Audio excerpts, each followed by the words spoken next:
أعوذ بالله من الشيطان الرجيم. بسم الله الرحمن الرحيم. الحمد لله الذي أنزل على عبده الكتاب ولم يجعل له عوجا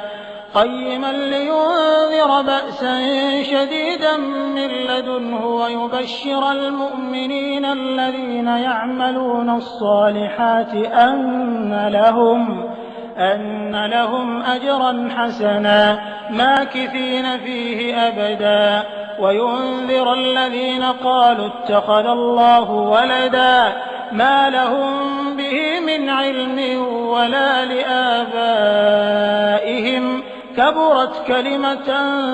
تخرج من أفواههم إن يقولون إلا كذبا فلعلك باخع نفسك على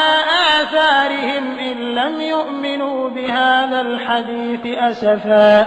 إنا جعلنا ما على الأرض زينة لها لنبلوهم أيهم أحسن عملا وإنا لجاعلون ما عليها صعيدا جرزا أم حسبت أن أصحاب الكهف والرقيم كانوا من آياتنا عجبا إذ أوى الفتية إلى الكهف فقالوا ربنا آتنا من لدنك رحمة وهيئ لنا من أمرنا رشدا فضربنا على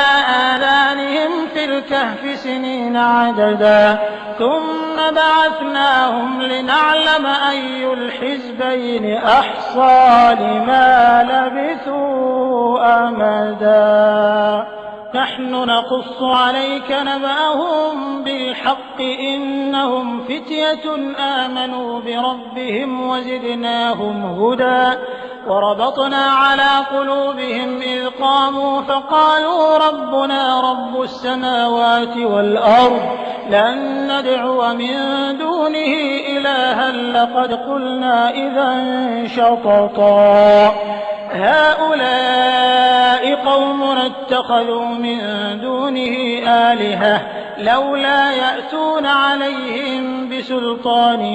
بين فمن أظلم ممن افترى على الله كذبا وإذ اعتزلتموهم وما يعبدون إلا الله فأووا إلى الكهف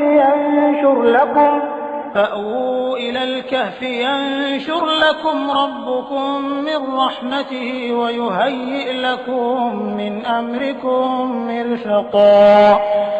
وترى الشمس إذا طلعت تزاور عن كهفهم ذات اليمين وإذا غربت تقرضهم ذات الشمال وهم في فجوة